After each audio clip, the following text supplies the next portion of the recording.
I caught my husband having dinner with a woman I'd never heard of, and when I confronted him, he said, "It's different. She's just a friend," using the exact words I'd been forbidden to say for the past 2 years. I'm 30 years old, and I've spent the last 2 years of my marriage walking on eggshells, following rules I didn't make, avoiding half the human population to keep my husband comfortable, only to discover the rules were never about protecting our marriage. They were about hiding his. Let me take you back to where this started. His name is Derek. We met 5 years ago at a company mixer. He worked in sales for a tech firm. I was in marketing. He was charming, confident, attentive in a way that made me feel special. We got married after 2 years of dating, and for the first year, everything was great. Normal. We had couple friends, went to parties, lived regular lives. Then something shifted. It started small. We'd be at a work event, and I'd be talking to a male colleague about a project. Derek would appear at my elbow, hand on my lower back, steering me away. "You were talking to that guy for a while," he'd say later, casually but with an edge. "Josh. He's on my team." We were discussing the campaign. "I know. I don't like how he looks at you." He wasn't looking at me any particular way. "He's married." We were talking about work. "I trust you. I just don't trust other guys." That phrase became a mantra. "I trust you. I just don't trust other guys." It escalated. He started asking questions. Where was I going? Who would be there?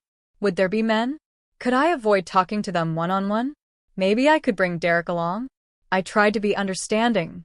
He'd been cheated on in a previous relationship. He told me about it early on, how his ex-girlfriend had left him for a coworker. I figured he was just insecure, that he needed reassurance. So I reassured him. I texted him updates when I went out. I introduced him to my male colleagues. I made sure we were never alone in rooms with closed doors at work. It wasn't enough. About 6 months into this pattern, Derek sat me down for a serious conversation. "I've been thinking," he said, "about boundaries. About what makes me uncomfortable and what I need to feel secure in our marriage." "Okay," I said carefully. "I don't think you should have male friends." I laughed. I actually laughed because I thought he was joking. "What?" "I'm serious. One-on-one friendships with men. I don't think it's appropriate when you're married." "Derek, I've had male friends my entire life. Tom and I have been friends since college." "Exactly. Tom." "You talk to him all the time. You meet him for coffee. How do you think that makes me feel?" "Tom is gay and engaged." "That's not the point. The point is, you're prioritizing another man's company over your husband's feelings." We argued for hours. He cried. Actually cried, talking about how disrespected he felt, how scared he was of losing me, how he couldn't sleep at night wondering if I was developing feelings for someone else. I felt terrible. This man I loved was in pain, and I was causing it. So, I agreed. No more one-on-one hangouts with male friends. Group settings only. Tom was hurt. "This is controlling behavior. You know that, right? He's just insecure. It's temporary. Once he feels more secure in the marriage, it'll be fine." It wasn't temporary. The rules expanded. No following men on social media. No liking their posts. No private messages with male colleagues unless work-related. No going to work events where Derek couldn't come. No staying late at the office if male coworkers were still there. I followed every rule. I wanted to be a good wife.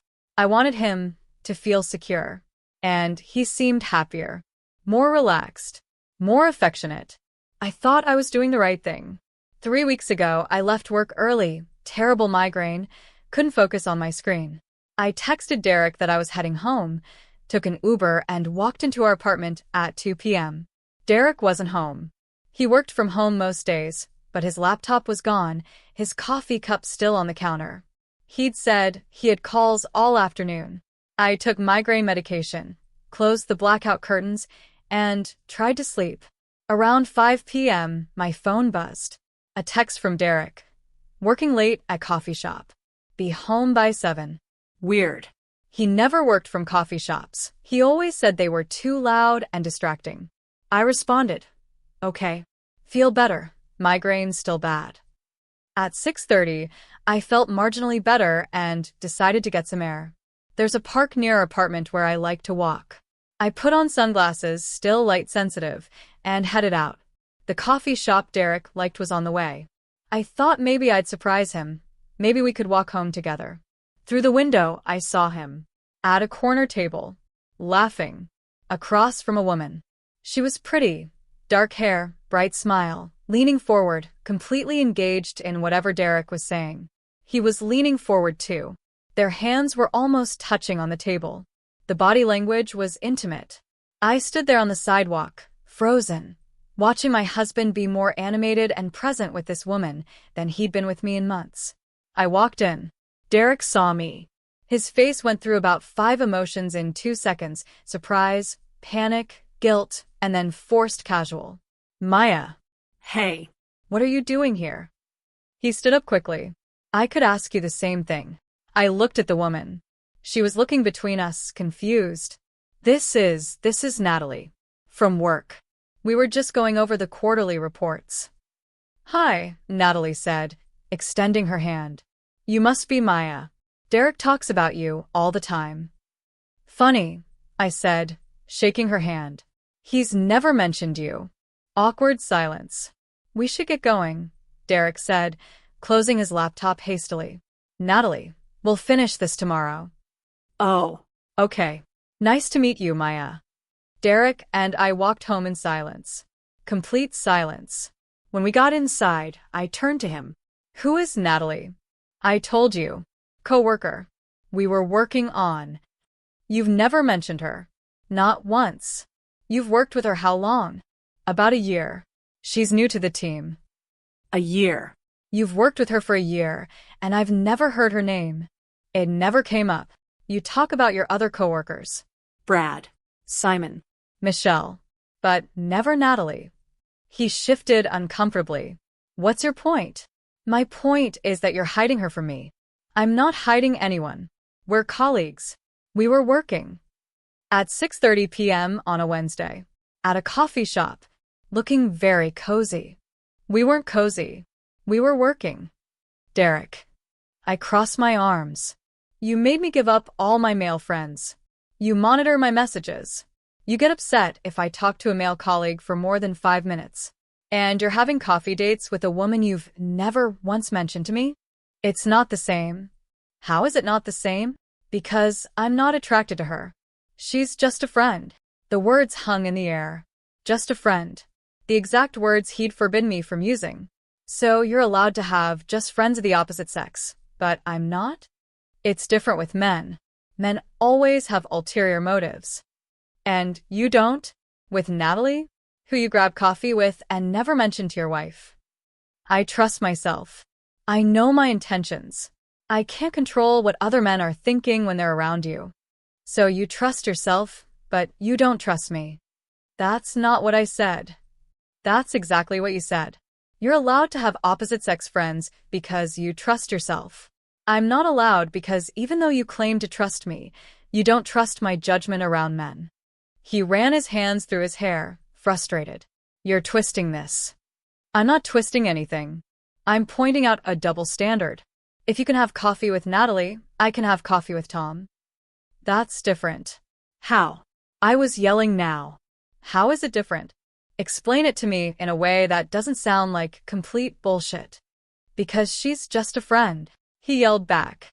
Nothing is happening. We just talk. About work and life and... He stopped. And what? My voice was cold now. Work and life and what, Derek? He wouldn't meet my eyes. Oh my God.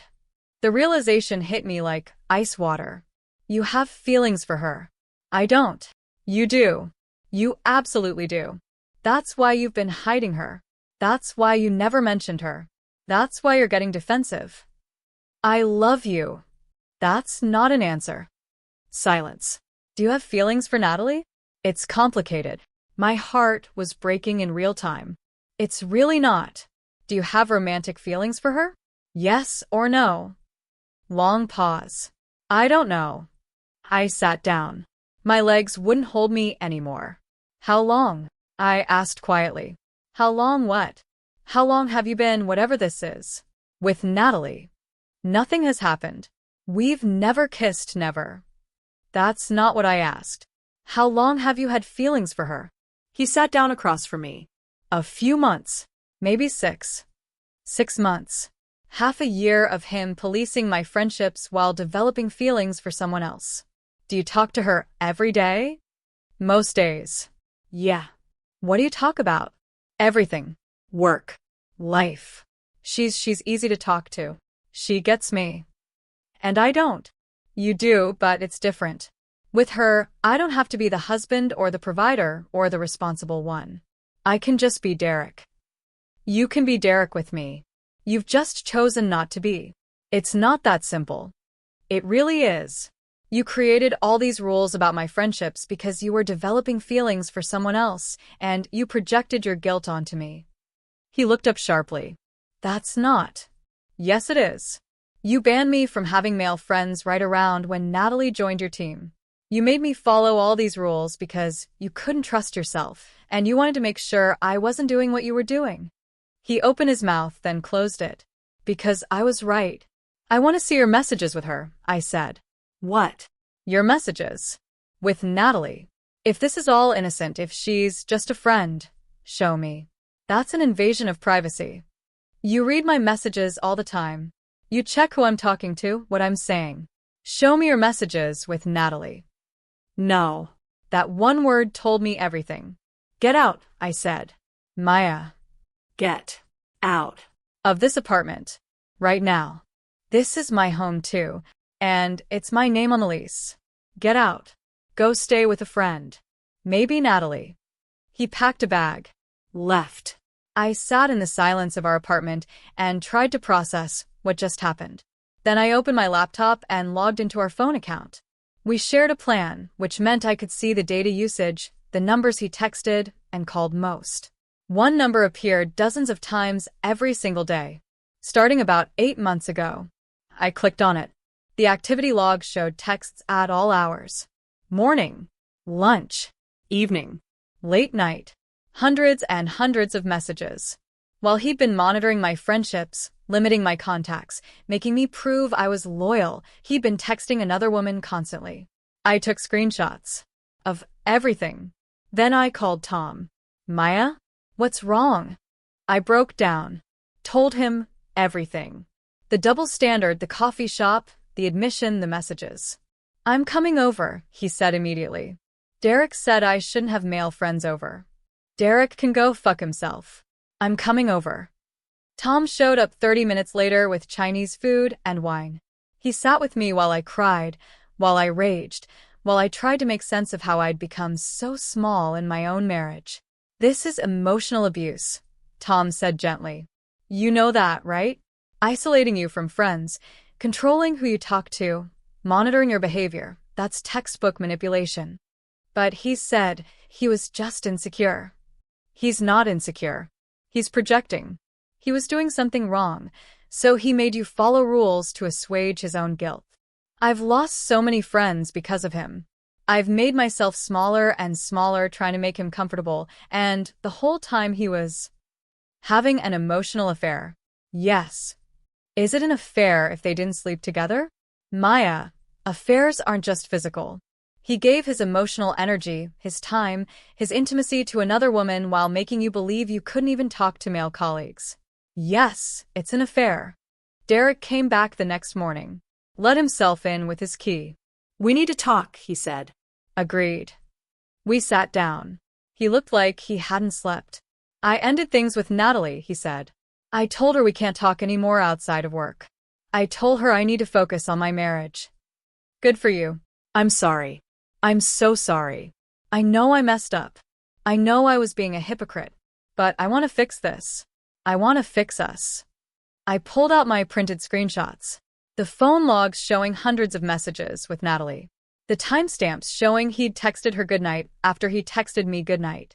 The calls during his lunch breaks.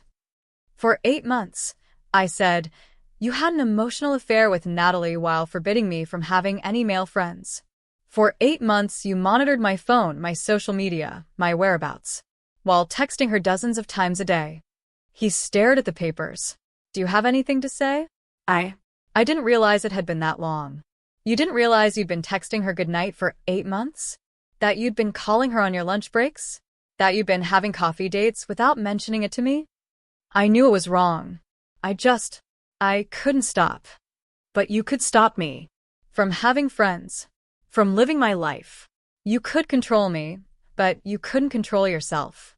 I was trying to protect our marriage. You were trying to protect yourself. I was standing now. You knew what you were doing with Natalie was wrong, so you made sure I couldn't do the same thing. You made me the villain in your head, so you wouldn't have to be. That's not. Yes, it is. Admit it. You created those rules because you were cheating and you wanted to make sure I wasn't. Silence. Say it. I shouted. Say it out loud. Fine, he shouted back. Fine. I was projecting. I knew I was getting too close to Natalie and I panicked, and I made all those rules because I couldn't trust myself. Is that what you want to hear? I want to hear the truth. He collapsed onto the couch, head in his hands. I don't know what happened. It started so innocently. She was new, needed help learning the systems, and we started having coffee to go over things. And she was fun. Easy. She didn't expect anything from me. Talking to her felt like a break from real life. I'm your wife. I'm not a break from real life. I am real life. I know. I know that now. Do you love her? Long, horrible pause. I don't know. I laughed. It came out bitter and broken. You don't know if you love the woman you've been emotionally cheating with for 8 months. I love you. Not enough. You didn't love me enough to respect me, to trust me, to treat me as an equal partner. You loved yourself enough to have whatever relationship you wanted with Natalie, but you didn't love me enough to give me the same freedom. What do you want me to do? I want you to leave. For real this time. Not just for a night. I want separation. Maya, I need space. I need time to figure out if this marriage is even salvageable. Because right now, I don't recognize it. I don't recognize us. Can we do counseling? Maybe. Eventually. But first, you need to give me space. And you need to figure out what you actually want. Because you can't have both of us. You can't have a wife at home and an emotional affair partner at work. He left that day. Really left. Moved into an extended stay hotel. I called a therapist. Started unpacking 2 years of manipulation and control disguised as love. And I reached out to all the friends I'd lost. Tom, obviously, who'd stuck around despite everything. But also my college friends Jake and Marcus, who'd slowly faded away when I stopped responding to invites. My coworker Chris, who'd tried to maintain a friendship until Derek made it too uncomfortable. I apologized. Explained. They were kind, understanding, welcoming. We knew something was wrong, Jake said. You just disappeared. But we figured you needed space. I was made to believe having male friends made me a bad wife. That's not okay, Maya. You know that's not okay, right? I was starting to. Derek and I went to one therapy session. The therapist was direct. Derek, you created rules to control Maya while engaging in the exact behavior you forbade her from. Can you see how that's manipulative? I wasn't trying to manipulate her. I was trying to protect our marriage. From what? From her getting too close to other men. But you were getting too close to another woman. That's different. How? Silence. It's not different, I said quietly. That's the point. It's exactly the same. You just decided your intentions were pure and mine couldn't be trusted. Derek broke down. Real tears, real remorse. Or what looked like it. I've ruined everything, he said. I know I have. I don't know how to fix it. I don't know if you can, I said. We've been separated for 3 weeks now. I haven't decided about divorce yet. Part of me still loves the man I thought I married. But I don't know if that man ever really existed. What I do know, I'm not following his rules anymore. I had coffee with Tom last week. Posted a photo on Instagram. Derek texted. Really? Already? I responded. He's just a friend. I trust myself. Isn't that what you said? He didn't respond. I went to a work happy hour. talk to male colleagues without looking over my shoulder. It felt like breathing after holding my breath for 2 years. I'm rebuilding my friendships, my life, my sense of self that got so small and compressed under the weight of someone else's guilt and projection. And I'm learning something important. When someone sets a double standard, when someone restricts your freedom while maintaining their own, when someone creates rules for you that they don't follow themselves, it's not about love. It's not about protection. It's not about security. It's about control. And usually it's about hiding something. Derek created a no male friends rule to hide his emotional affair. He projected his guilt onto me, made me responsible for his insecurity, turned me into the problem that needed to be monitored and controlled. All while he was doing exactly what he'd forbidden me from doing. The irony would be funny if it wasn't so devastating. I found out yesterday through mutual connections at his work that Natalie quit. Left the company entirely.